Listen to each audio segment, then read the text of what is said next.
గ్రంథంలో 17వ అధ్యాయంలో ఉన్నాం. 17వ అధ్యాయంలో అనేక విషయాలు మనం చూస్తూ వచ్చాము. ఇప్పుడు 18వ వచనానికి వద్దాం. చాలా రోజుల నుంచి 17వ అధ్యాయమే అంటున్నారండి అని అంటారండి. ఇక 18వ అధ్యాయానికి వద్దాం. ఇంకా అక్కడ ఎన్నో విషయాలు ఉన్నాయిలే కానీ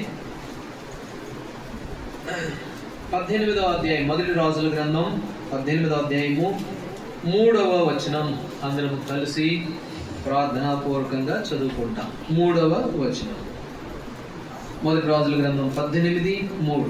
ఆహాబు తన గృహ నిర్వాహకుడకు ఓబద్యను పిలిపించను. ఈ ఓబద్య యెహోవా యందు బహుభయభక్తులు గలవాడు. దేవుడి వాక్యమును మన కొరకు జీవించునుగాక. గతంలో 17వ అధ్యాయంలో ఏలియాను గురించి, సారెపదు విధవరాలను గురించి ఇంచుమించు దాదాపుగా ఒక 2 నెలల నుంచి ఆ అధ్యాయమే మనం ధ్యానం చేస్తూ ఉన్నాం. ఒక 7-8 వారాలుగా ఏలియాను గురించి, విధవరాల గురించి. అయితే వారిద్దరి గురించి మనం చూస్తూ వచ్చాం కదా.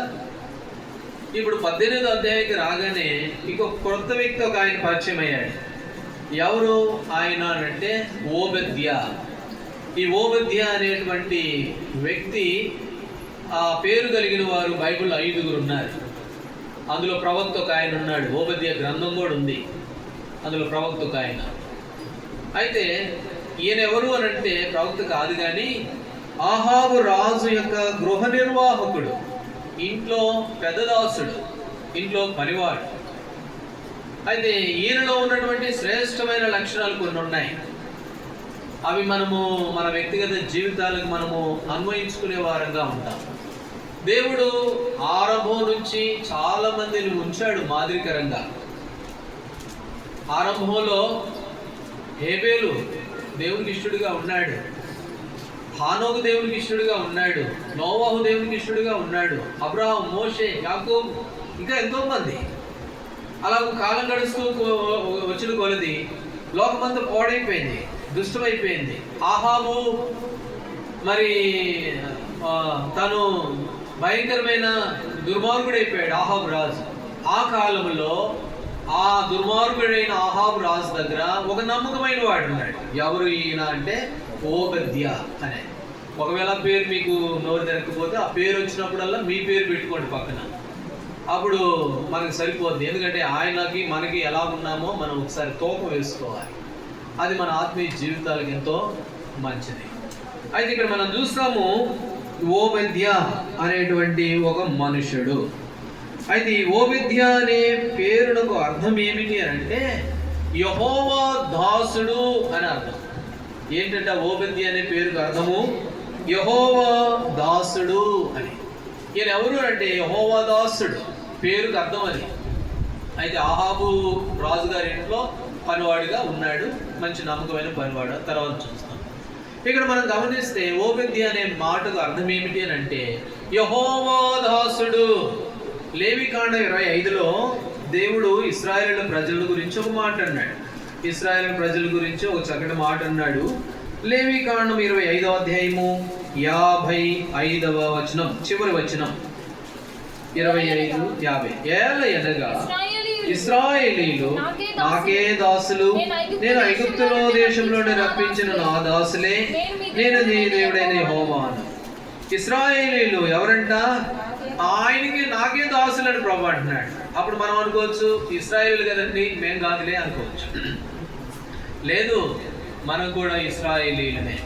దేవుడు లోకంలో నుంచి మనల్ని విమోచించాడు కదా. నీవు నా సొత్తు అన్నాడు కదా ఆరాధన వర్తమానంలో. మనల్ని పాపంలో నుంచి, శాపంలో నుంచి విమోచించి తన సొత్తుగా ఆయన రక్తం ద్వారా కొనుక్కున్నాడు కదా. ఇప్పుడు మనం ఎవరు చెప్పండి అని అంటే మనము దేవునికి దాసులం. ఇక్కడ ఓబద్య అంటే ఓబద్య అనే మాటకు యెహోవా దాసుడు అని మనం చూస్తే ఇప్పుడు మనం ఎవరు అంటే దేవుని దాసులం. మనం మన సొత్తు కాదు, విలువ పెట్టి కొనబడిన వారం, దేవుని దాసులం. అయితే దేవుని దాసులైన వాళ్ళు ఎలా ఉండాలి? తీతుకు రాసిన పత్రిక రండి, తీతుకు రాసిన పత్రిక 2వ అధ్యాయం. దాసులైన వారు ఎలాగుండాలి? 2వ అధ్యాయము 9వ వచనం చదవండి. 9వ వచనం, దాసులైన 2వ అధ్యాయం 9వ వచనం, దాసులైన వారు అన్ని విషయముల యందు మన రక్షకుడకు దేవుని ఉపదేశమును అలంకరించినట్లు తమ యజమానుడు ఎదురుమాట చెప్పక ఏమీ అపహరింపక సంపూర్ణమైన మంచి నమ్మకమును కనబరచుచు అన్ని కార్యములందు వారిని సంతోషపెట్టుచు వారికి లోబడి ఉండవలని వారిని. కాబట్టి దాసులైన వారు అన్ని విషయములలో ఎలాంటి వారుగా ఉండాలంట? మరి యజమానుని సంతోషపెట్టేవారుగా ఉండాలి. నమ్మకమైన మంచి దాసులుగా ఉండాలి. యజమానుడు సంతోష పెట్టాలి.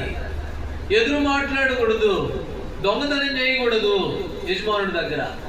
కాబట్టి దాసులైన వారు ఏం చేయాలంటే అన్ని విషయంలో యజమానుడిని సంతోష పెట్టాలి. ఇప్పుడు మనం ఎవరమే లేవికాండం 25:55లో రాయబడిన ప్రకారం ఇశ్రాయేలీలు, లేవీలు, ఇశ్రాయేలీలు నాకే దాసులు, మనమంతా ఆయనకు దాసులం. అయితే దాసులైన వారు ఏం చేయాలంట? మంచి నమ్మకమైన వారుగా ఉండాలి. తీతుకు రాసిన పత్రికలో. కాబట్టి లోబడేవారుగా ఉండాలి, యజమానుడు సంతోషపెట్టేవారుగా ఉండాలి. కాబట్టి ఇప్పుడు ఇక్కడ ఉన్న నువ్వు నేను యేసు ప్రభువు వారికి దాసులం. మనం మన సొత్తు కాదు, మనం ఆయన సొత్తు. కాబట్టి ఆయన దాసులైన మనము ఏం చేయాలి అని అంటే మన యజమానుడైన దేవుని సంతోష పెట్టాలి. గలతీయులకు రాసిన పత్రిక 1వ అధ్యాయం, గలతీయులకు రాసిన పత్రిక 1వ అధ్యాయము 10వ వచనం చదవండి.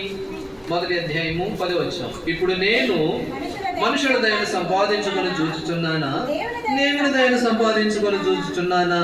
నేను మనుషులు సంతోషపెట్టుకోవాలని వారుచున్నానా? నేను ఇప్పటికీ మనుషులను సంతోషపెట్టేవాడనైతే క్రీస్తు దాసుడును కాకపోవుదును. పౌలు అపోస్తలుడు అంటున్నాడు, నేను మనుషులు సంతోషపెట్టేవాడిగా ఉన్నానా? లేకపోతే ఎదుటి వారిని సంతోషపెట్టే వ్యక్తిగా కనబడుతున్నానా? ఒకవేళ నేను మనుషులను సంతోష పెడితే నేను ఎవరి దాసును గాను? దేవునికి దాసును కాకపోదును. కాబట్టి దేవునికి దాసులు కాకపోతే ఎవరికి దాసులు అవుతారు చెప్పండి? ఎవరు దాసులు? అపవాదికి దాసులు. అందుకని మనుషులు సంతోష పెట్టడం కాదు, మనుషులు సంతోష పెట్టేవారు దేవునికి దాసులు కానేరరు. కొంతమంది ఉంటారు, కొంతమంది మళ్ళీ మీ గురించి ఎందుకు లేదు, మా గురించి చెప్పుకుంటాను.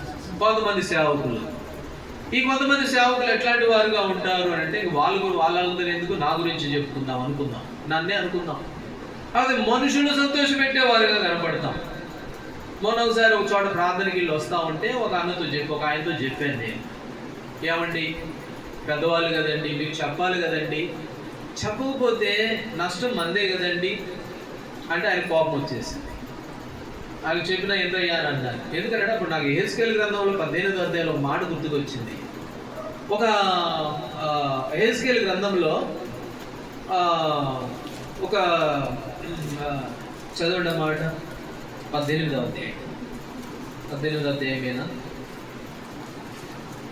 బాగా ఊదు వారు 18వ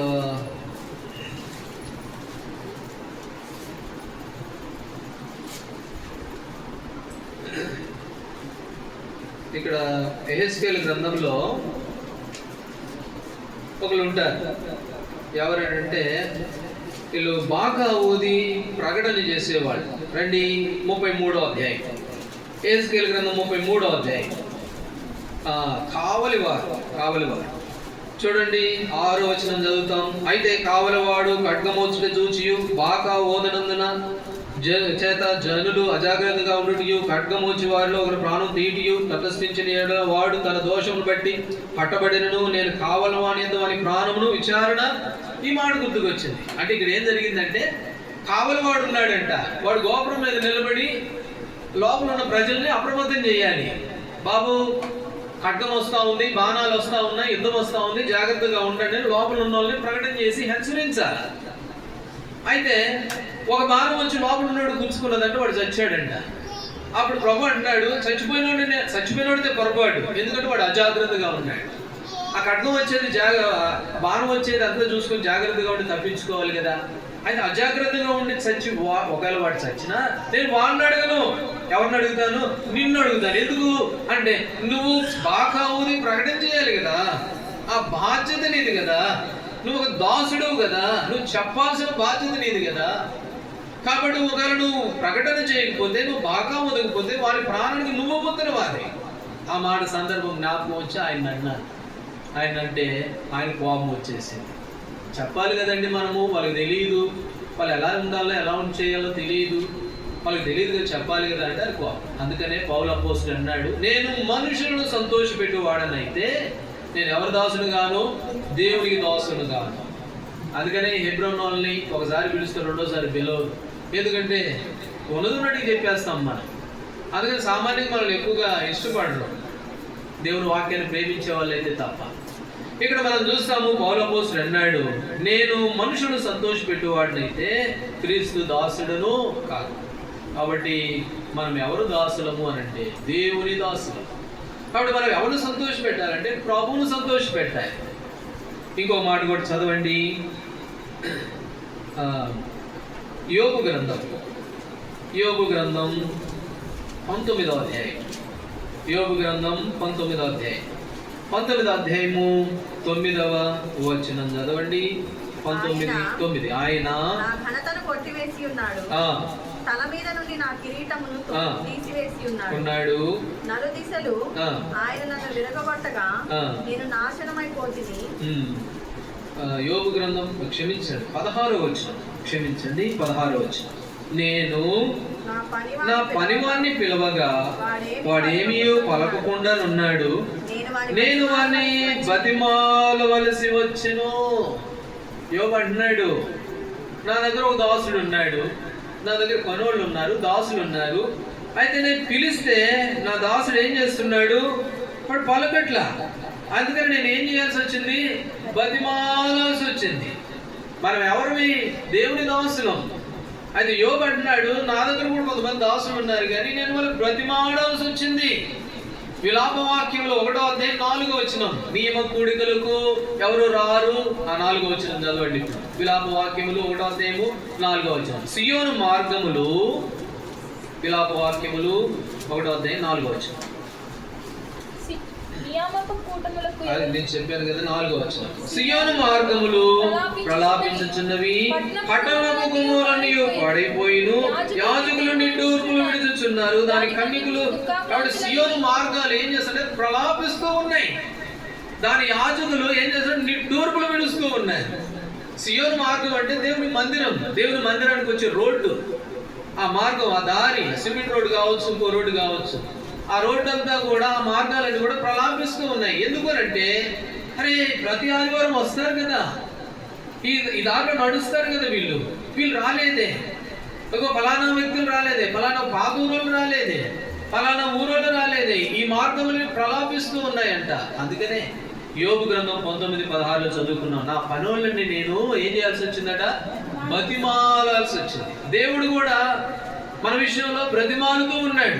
మనం ఆయన దాసులం, ఆయన దాసులైన వారు ఆయన సంతోష పెట్టాలి. అయితే ఆయన సంతోష పెట్టకపోయిన కారణం చేత దేవుడు బ్రతిమాలాల్సిన పరిస్థితి, వారం వారం బ్రతిమాలాడాల్సిన పరిస్థితి. దాని యాజకులు ఏం చేస్తున్నారు, నిట్టూర్పులు విడుస్తూ ఉన్నారు. యాజకులు దేవుని వాక్యం ద్వారా చెబుతూనే ఉన్నారు, నిట్టూర్పులు విడుస్తున్నారు, మార్గములు ప్రలాపిస్తూ ఉన్నాయి. అయితే మనము ఎవరమట, దేవుని దాసులం. అయితే ఏం చేయాలి, ఈ దాసులు ఎదురు మాట్లాడక దేవుణ్ణి సంతోష పెట్టువారుగా ఉండాలి. మలాకి 1:6 అన్నాడు కదా, నేను యజమానుడనైతే నన్ను గణపరచువాడు ఎక్కడున్నాడు, దేవుడు అడుగుతున్నాడు. మలాకి 1:6, నేను యజమానుడనైతే, నేను మీకు యజమానుడైతే, మీరు నాకు దాసులైతే నన్ను గణపరిచేవాడు ఏడి. అందుకనే యోబు అన్నాడు, నేను బతిమాలాల్సి వచ్చింది మా దాసులని, మా పనులే. ప్రభువు కూడా మన విషయంలో బ్రతిమాలుతూ ఉన్నాడేమో అని వ్యక్తిగత జీవితంలో, నీ ఆత్మీయ జీవితంలో ప్రభువు కూడా నిన్ను బ్రతిమాలాల్సిన పరిస్థితులు వస్తున్నాయేమో, అలాగున్నావేమో నువ్వు. ప్రభు మనను పాలొందుతూ ఉండగా దేవుని సంతోషపెట్టే వారంగా ఉన్నామా, లేక మనుషులను సంతోషపెట్టే వారంగా ఉన్నామా? ఆయన యజమానుడైతే ఆయనకి రావాల్సిన ఘనతేది? తీతుకు రాసిన పత్రికలు అన్నట్లుగా ఎదురు మాట్లాడక దాసులైన వారు అన్ని విషయంలో లోబడి ఉండాలి. అది దాసుల యొక్క ఉద్దేశం. ఓబద్య అనగా యెహోవా దాసుడు. ఒక చిన్న పిల్లోడు ఒక మాట అన్నాడు. ఏమన్నాడు? నీ స్వరము వినిపించు ప్రభువా, నీ దాసుడా లాగించు. సమయంలో అనగానే మొదటి సమయాల గ్రంథం 3:10 నీ దాసుడు ఆలకించుచున్నాడు, సెలవిమ్ము. నువ్వు ఆర్డర్ వేసే ప్రభువా, నేను వింటానంతే. కానీ నువ్వు చెప్పడం ఆలస్యం అంతే. నువ్వు ఆలకిస్తున్నాను, చెప్పు, ఆజ్ఞవించు, ఆజ్ఞ. కాబట్టి సియోను మార్గాలు వారం ప్రలాపిస్తూనే ఉన్నాయి.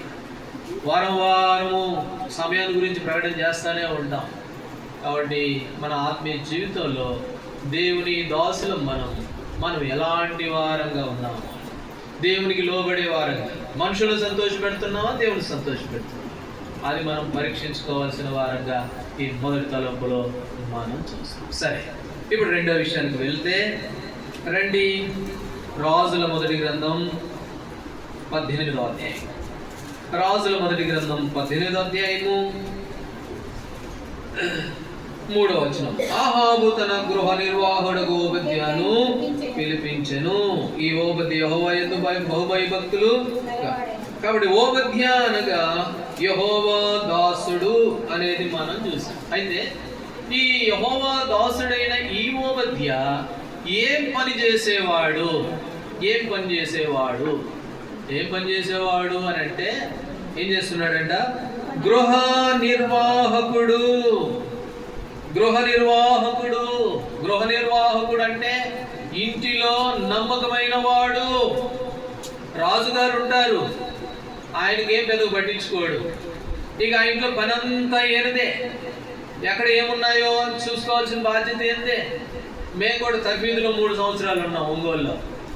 ఈ 3 సంవత్సరాలు తర్ఫీదులో ఉన్న తర్వాత నేనేమో బయట మందిరంలో ఉన్నవన్నీ వస్తువుల గురించి నాకు తెలుసు. ఆమెకేమో సేవకురాలకేమో మందిరంలో కిచెన్లో ఏది వస్తువు ఎక్కడ ఉండేదో ఆమెకు తెలుసు. మేము తర్వాత బయటికి వెళ్ళాము. మమ్మల్ని బయటికి పంపించిన తర్వాత నెల రోజులు ఫోన్లు అక్కడి నుంచి, అమ్మ సునీత ఫలానా మరి పల్లీల డబ్బా ఎక్కడ పెట్టావు, ఫలానా చోట ఉంది. ప్రసాద్ ఫలానా వస్తువు ఎక్కడుంది. ఎదురు వాళ్ళకి ఏం తెలియదు, అన్ని మేమే చూసుకునే వాళ్ళం, అన్ని మాకే తెలుసు. ఏ వస్తువు ఎక్కడుండేది మాకు తెలుసు. దాదాపు ఒక నెల పాటు ఫోన్లు చేస్తూనే ఉన్నారు, ఎక్కడుంది ఏంటి. గృహ నిర్వాహకుడు అనగా అందులో ఉన్న ఎన్ని సమస్తము బాధ్యతగా చూసేవాడు అని అర్థం. ఆ గృహ నిర్వాహకుడు అంటే ఆ ఇంట్లో అన్ని కూడా తనదే బాధ్యత. రండి, ఆదికాండం 24వ అధ్యాయం. ఆదికాండము 24వ అధ్యాయం.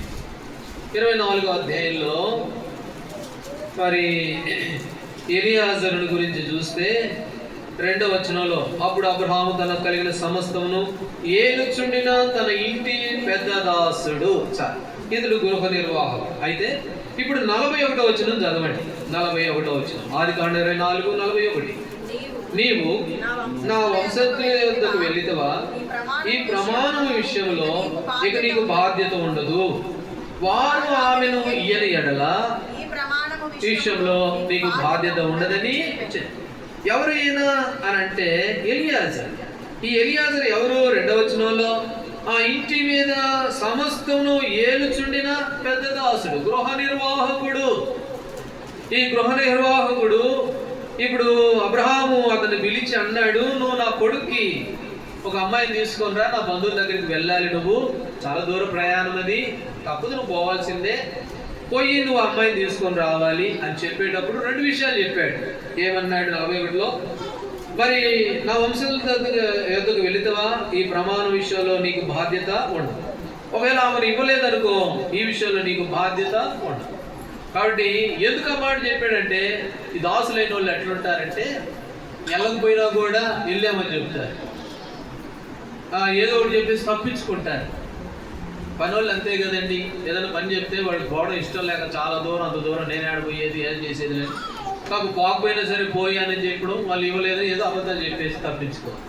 అందుకని ఇక్కడ అంటాడు, నీకు బాధ్యత ఉండదు, కాబట్టి నువ్వు వెళ్ళాల్సిందే, నువ్వు చేయాల్సిందే, ఇది నీ బాధ్యత అని అబ్రహాము ఎలియాజరుకు జ్ఞాపకం చేశాడు. గృహ నిర్వాహకుడు అని అంటే అర్థం ఏమిటి అంటే బాధ్యత కలిగిన వాడు, నమ్మకమైన వాడు. మొదటి కొరింథీయులకు రాసిన పత్రిక 4వ అధ్యాయం. కొరింథీయులకు రాసిన మొదటి పత్రిక 4వ అధ్యాయము 2వ వచనం. మరియు గృహ నిర్వాహకుల్లో ప్రతివాడును నమ్మకమైన వాడైయుండుట ఆవశ్యకము. ప్రతివాడు గృహ నిర్వాహకులుగా ఉన్నవాడు నమ్మకమైన వాడుగా ఉండాలి. పేతురు రాసిన మొదటి పత్రిక, ఇక్కడ కూడా ఒక మాట చూద్దాం, 4వ అధ్యాయం 10వ వచనం. పేతురు రాసిన మొదటి పత్రిక 4:10.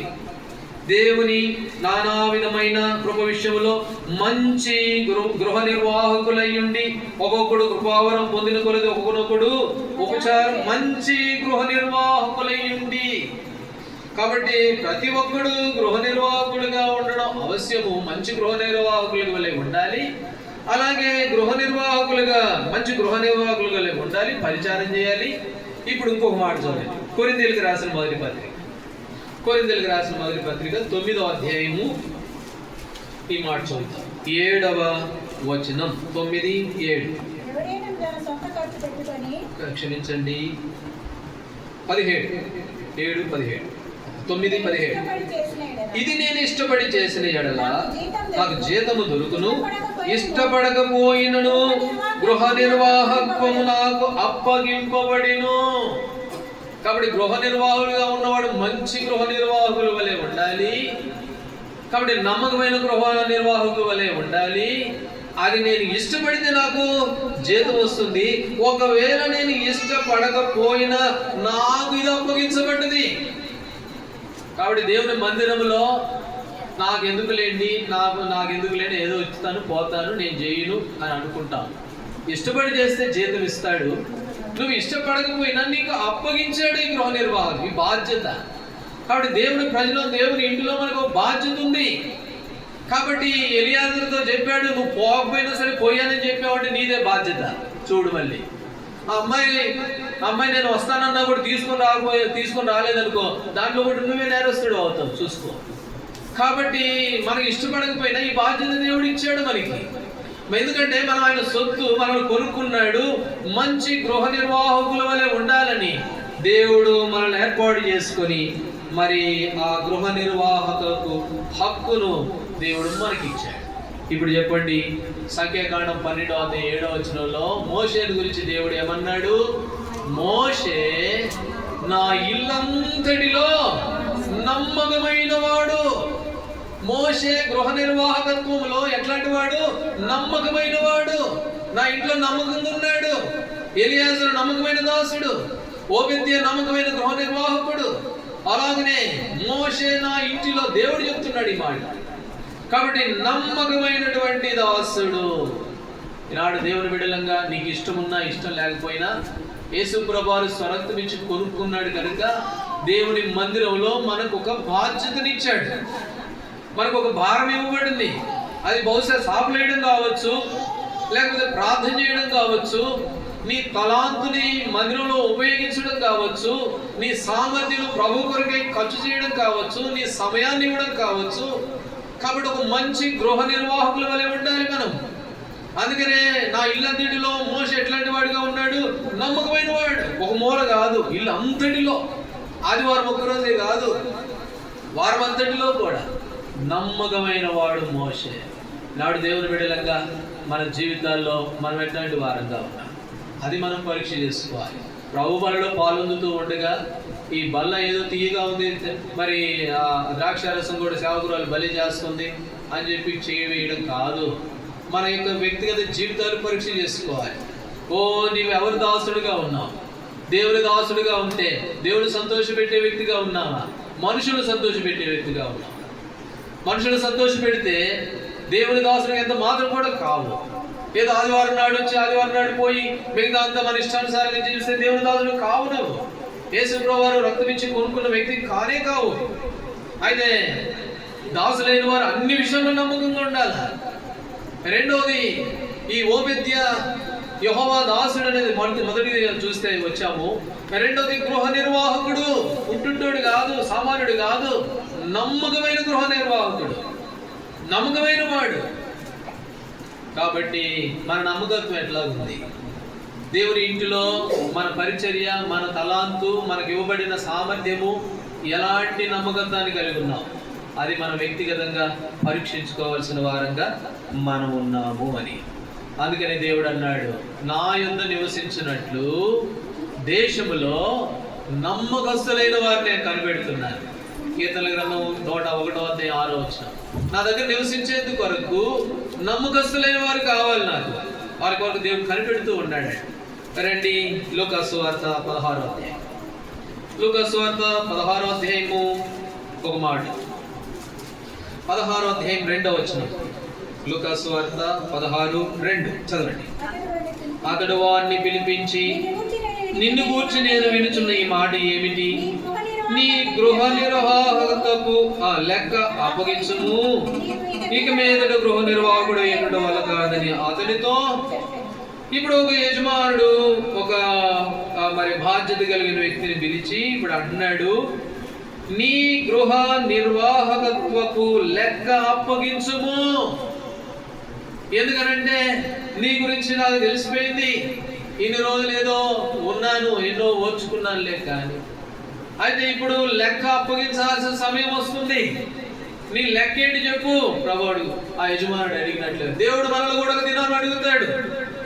నేను నిన్ను బాధ్యతగా ఉంచాను, నిన్ను నేను విమోచించాను, నిన్ను దాసుడిగా చేసుకున్నాను, నీ కొరకు నా స్థానాన్ని విడిచిపెట్టాను, నీవు నా సొత్తుగా చేసుకున్నాను, నిన్ను నేను నిర్మించాను, చూడు నా అరిచేతుల్లో నిన్ను చెప్పుకొని అన్నాడు.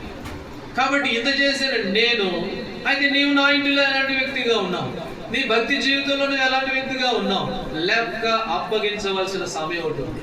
ఈ గృహ నిర్వాహకులను అడిగాడు, నీ లెక్క అప్పగించుము. 10వ వచనం కూడా చదవండి. 10వ వచనం, మిక్కిలి కొంచెములో నమ్మకముగా ఉండువాడు ఎక్కువలో నమ్మకంగా ఉండును, మిక్కిలి కొంచెంలో అన్యాయంగా ఉండువాడు ఎక్కువలోను. అయితే నువ్వు చిన్న విషయంలోనే అన్యాయంగా ఉన్నావు, నువ్వు చిన్న విషయంలో నమ్మకంగా ఉన్నావు. అదే అంటాడు మత్తయి సువార్త 25లో, బల నమ్మకమైన మంచి దాసుడా, ఓ సోమరమైన చెడ్డదాసుడా. కాబట్టి కొంచెంలో నువ్వు ఎలాంటి వ్యక్తిగా ఉన్నావు. చిన్న చిన్న విషయాల్లో కొన్ని విషయాలలో దేవుని ఇంటిలో మన నమ్మకత్వం ఎట్లా ఉంది, అది మనం పరీక్ష చేసుకోవాల్సిన వారంగా మనం దేవుని బలలో, ప్రభు బలలో పాల్గొందుతుండగా మన ఆత్మీయ జీవితాలను ఒకసారి సరి చేసుకోవాలి. ఓబద్యా యెహోవా దాసుడు, రెండవది ఓబద్యా గృహ నిర్వాహకుడు.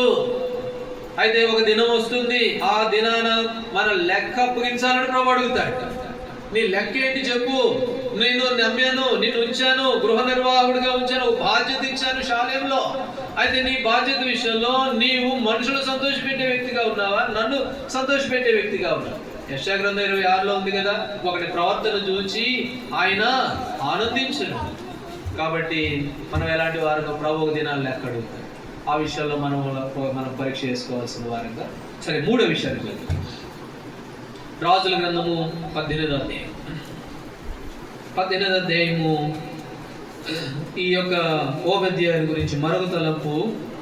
ఆహాబు తన గృహ నిర్వాహకుడకు ఓబద్యాను పిలిపించెను. ఈ ఓబద్యా యెహోవా యందు బహుభయభక్తులు గలవాడై. ఎవరంట ఈయన? భయభక్తులు కలిగి. భయభక్తులు అని కూడా రాయాలి అక్కడ, బహుభయభక్తులు. అబ్బో, భయభక్తుల కంటే ఇంకా ఎక్కువ. ఈయన మామూలు భయభక్తులు కాదు, బహుభయభక్తులు. అంటే దేవుడు అంటే ఎంత విధేయత వినయం కలిగిన వ్యక్తితో కనబడుతూ ఉంది. ఓబద్యా అంటే సామాన్యమైన వ్యక్తి కాదు. కాబట్టి ఈయన నమ్మకమైన గృహ నిర్వాహకుడు, తనకి ఇచ్చిన బాధ్యతలో నమ్మకంగా ఉన్నాడు. తాను యెహోవా దాసుడు, యజమానుడు సంతోషపెట్టే దాసుడేనా. 3వదిగా ఎంతో భయభక్తులు కలిగిన మనుషుడు. సామెతల గ్రంథం 28వ అధ్యాయం. సామెతల గ్రంథం 28వ అధ్యాయంలో మాట చదువుతాం రండి. 14వ వచనం. 28:14 చదువు. నిత్యము భయము కలిగి ప్రవర్తించువాడు ధన్యుడు, హృదయమును కఠినపరుచుకున్నవాడు కీడులో పడును. కాబట్టి ఎప్పుడంట? ఆదివారం నాడు భయభక్తులు కలిగి ప్రవర్తించువాడు ధన్యుడు అని లేదు అక్కడ. ఎందుకంటే నిత్యము మనం ఏం చేస్తున్నాడు? ఆదివారం నాడే మనం భయభక్తి. ఏదో దేవుని మందిరం ప్రార్థన ఉన్న ఉపవాసం కూడుకున్నప్పుడే భయభక్తి. అందుకని అంటాడు, నిత్యము భయభక్తులు కలిగిన వాడు ధన్యుడు. హృదయాన్ని కఠినపరుచుకుంటేవా? మనం ఏమవుతాం? కీడులో పడిపోతాం. ఎన్నోసార్లు వింటానే ఉంటాంలే వర్తమానాలు, ఎన్ని రోజుల నుంచి వినట్లేదు ఇట్లాంటి వాక్యాలు. హృదయం కఠినపరుచుకుంటే కీడులో పడిపోతాం. అయితే ఈ ఓబెద్ది ఎట్లాంటి వాడు అంటే బహుభయభక్తులు కలిగిన వాడు. నిత్యము ఇంటికి పోయినా మందిరంలో ఉన్నా, వారమంతులు ఎక్కడున్నా, ఏం చేసినా నిత్యము భయము కలిగిన మనుషుడు. ఒక మాట పత్రికలో రాయబడింది, యాకోబు రాసిన పత్రిక 1వ అధ్యాయం చదవండి. యాకోబు రాసిన పత్రిక 1వ అధ్యాయము 26వ వచనం. ఎవడైనను నోటికి కళ్ళెము పెట్టుకొనక తన హృదయంలో మోసపరుచుకొనుచు భక్తి గలవాడనని అనుకొనిన ఎడల వాని భక్తి వ్యర్థమే. ఇక్కడ అంటారు, నేను చాలా మంచివాడినండి అని అనుకున్నావు అనుకో, నోటికి కళ్ళెం పెట్టుకోకుండా. కాబట్టి నువ్వు ఎంత భక్తి చేసినా కూడా ఏంటంట, నువ్వు భయభక్తులు కలిగిన వ్యక్తివి కావు అనేది ఈ మాటలో మనం చూస్తాం. కాబట్టి ఏం చేయాలా అని అంటే, ఈ ఓబద్య నిత్యము భయం కలిగిన మనుషుడు. అయితే నోటికి కళ్ళెం పెట్టుకోకుండా మన మాటలను ఉప్పు వేసినట్టుగా రుచికరంగా లేక ఉంటే మనం ఎంత భక్తి చేసినా కూడా ఏమిటంట, అది వ్యర్థమే. మనం భయభక్తులు కలిగిన వారం కాము, కీళ్ళలో ఉన్న వాళ్ళమే, కీళ్ళలో పడిపోయిన వాళ్ళమే. ఇదే యాకోబు రాసిన పత్రిక 3వ అధ్యాయం 5-6 వచనాలు. కొంచెం అగ్ని ఏం చేస్తుందంట, అరణ్యపోతం తగలబెట్టుందంట. యాకోబు రాసిన పత్రిక 3, 5, 6 వచనాలు. 6వ వచనంలో నాలుక అగ్నియే చాలు. కాబట్టి కొంచెం నీకు అరణ్యం మొత్తం తగలబెడితే నాలుగు ఎట్లాంటిదంట, అగ్ని. అందుకనే 1వ అధ్యాయం 26వ వచనంలో, ఒకవేళ నీ నోటికి కళ్ళెం పెట్టుకోకుండా, నీ నాలుకను అదుపులో పెట్టుకోకుండా ఉన్నట్లయితే నీవు కీడులో ఉన్న వ్యక్తివే, భక్తిపరుడు కావు. కాబట్టి మనం పరీక్ష చేసుకోవాలి. 3వదిగా, దేవుని మందిరంలోనే కాదు, మౌనంగా ఉంటున్న బాగుంది, మిగతా సమయంలో నా యొక్క అవయవమైన నాలుక ఎలాంటిది? ఈ నాలుగు అగ్ని అంట. ఈ అగ్ని ఏం చేస్తుంది? అన్ని ప్రాంతాలను తగలబెట్టేదిగా ఉంది, నష్టపరిచేది ఈ నాలుక. మలాకీ గ్రంథం రండి, మలాకీ గ్రంథం 3వ అధ్యాయం 16 వచనం. 3:16 నేను ముగిస్తాను త్వరగా. 3వ అధ్యాయం 16 వచనం. యెహోవా యందు భయభక్తులు గలవారు ఒకరితో ఒకరు మాట్లాడుకొనుచుండగా యెహోవా చెవికి ఆలకించెను, మరియు యెహోవా యందు భయభక్తులు కలిగి ఆయన నామ సరే. యెహోవా యందు భయభక్తులు గలవారు ఒకరితో ఒకరు మాట్లాడుకుంటూ ఉంటే ఏం చేస్తాడంట దేవుడు? చెవి యొగ్గి ఆలకిస్తాడు. ఇప్పుడు ఫోన్లు వచ్చినాయి, ఫోన్లు గంటలే. చెవి యొగ్గి దేవుడు కూడా గంట సేపు నీతో ఆలకిస్తాడు నువ్వు మాట్లాడే మాట. కాబట్టి నాలుగు అగ్ని, జాగ్రత్తగా. కాబట్టి నేను భక్తి పడును అనుకున్నావా, నాలుగు నగ్గులో పెట్టుకోకుండా మాటలు ఉప్పు వేసినట్టుగా లేకపోతే నీ భక్తి వ్యర్థమైందే, నువ్వు కీడులో పడిన వ్యక్తివి. జ్ఞాపకం చేసుకో. బహుభయభక్తులు కలిగిన వాడు ఓబద్య అంటే నిత్యము భయం కలిగిన వాడు. దేవుని మందిరంలోనే కాదు, బయటికి పోయినా కూడా తన మాటలు కానీ, తన ప్రవర్తన కానీ, తన తీరు కానీ నిత్యము భయం కలిగి బహుభయభక్తులు కలిగిన మనుషుడు. నాడు ప్రభుబిడలంగా మన జీవితాలు ఈ బహుభయభక్తులు అనేవి ఎలా కనపడుతూ ఉన్నాయి? ఒక చిన్న ఉదాహరణ, నాలుగు గురించి. ఇంకెన్నో ఉన్నాయి మనల్ని నష్టపరిచేవి. 4 అగ్ని, కొంచెం అగ్ని అరణ్యమంతా తగలబెట్టినట్టుగా మన 4 అగ్ని, దాన్ని అదుపులో పెట్టుకోవాల్సిన వారు. మనం మాట్లాడుకుంటే యెహోవా ఏం చేస్తాడు చెప్పండి? దేవుడు చెవి యొగ్గి ఆలకిస్తాడు. రండి, కీర్తనల గ్రంథం 34వ అధ్యాయం. కీర్తనల గ్రంథం 34వ అధ్యాయం 11వ వచనం. పిల్లలారా, మీరు వచ్చి నా మాట వినుడి, యెహోవా యందలి భయభక్తులు మీకు నేర్పెదను. నేర్చుకో దేవుని భయభక్తులు. కాబట్టి మనం అందుకనే మా అన్ని విషయాల్లో దాసులైన వారు అన్ని విషయాల్లో యజమానులు సంతోష పెట్టాలంట. నేను యజమానుడు అంటున్నావు కదా, నాకు రావాల్సిన ఘనత ఏది? నాకు భయపడేవాడు ఏడి? కాబట్టి ప్రభుబిడ్డలంగా మన భయభక్తులు ఎలాంటివిగా ఉన్నాయి పరీక్ష చేసుకోవాలి. ఇంట్లో ఉన్న ఒక మాట ఉంది, అతను పొలంలో దీవించబడతాడంట, ఇంట్లో దీవించబడతాడంట. ఏం కారణం అంటే అది నిత్యము భయం కలిగినోడు. ఇంట్లో ఒకేలాగుంటాడు, పొలంలో ఒకేలాగుంటాడు, దేవుడు మందిరంలో ఒకేలాగుంటాడు, వెలుగులో కూడా ఒకేలాగుంటాడు. అందుకనే తాను దీవించబడతాడు. అయితే మనం మన జీవితాల్లో మందిరంలో ఒకలాగుంటాం, బయటికి వెళ్ళిన తర్వాత ఒకలాగుంటాం. కాబట్టి ఒకసారి పరీక్ష చేసుకోవాలి. ఓబద్య బహుభయభక్తులు అనంటే నిత్యము భయం కలిగి ప్రవర్తించేవాడు అని. ఈనాడు మనం ఎలాంటి వారంగా? మరొక మాట చదవండి రండి. ఆదికాండం 22వ అధ్యాయం. భయభక్తులు అనేవి ఎలా ఉంటాయి అంటే ఒక చిన్న ఉదాహరణ. 22వ అధ్యాయం, ఆదికాండము 22వ అధ్యాయము. భయభక్తులు అనేవి ఎలా కనబడతాయి అని అంటే 12వ వచనం చదవండి. 12వ వచనం. అప్పుడు ఆయన ఆ చిన్నవాని మీద చెయ్యి వేయకము, అతనేమీ చేయకము, నీకు ఒక్కడైనా నీ కుమారుని నాకు వెనుదీయలేదు కనుక నీవు దేవునికి భయపడేవాడవని ఎందువలన నాకు కనబడు. నువ్వు దేవునికి భయపడేవాడు. అబ్రహాము లేపాడు కత్తి. నీ ఒక్కగానే ఒక కుమారుని నువ్వు ప్రేమించి ఇస్తావు, నాకు ఇస్తావా అంటే మౌనం అయిపోయాడు. గాడిని గంట కట్టాడు, పోయారు, కత్తి లేపాడు అంతే. కట్టెలు కూడా చక్కగా పేర్చాడు. నా కొడుకుని అడుగుతావా అని చెప్పి అట్లా ఇట్లా ఇజ్రాయేల్ కట్లు చక్కగా పేర్చాడు బలిపీఠం. దేవుడు అంటే భయం కలిగిన వాడు. కత్తి ఎత్తాడు, ఆగు అబ్రహమా, ఆగు అబ్రహమా. భలే ఉన్నావయ్య నువ్వు దేవునికి భయపడేవాడు.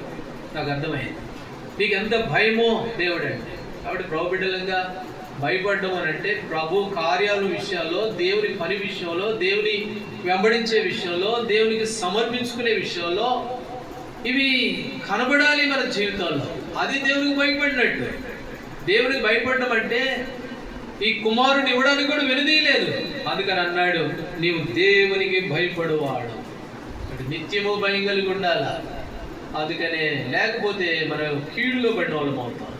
ఈ ఓబద్య అనే వ్యక్తి ఎంతో భయభక్తులు కలిగిన మనుషుడు. ఒక మాట చదివి మనం ప్రార్థన చేస్తాం రండి. గలతీయులకు రాసిన పత్రిక 3వ అధ్యాయం 9వ వచనం.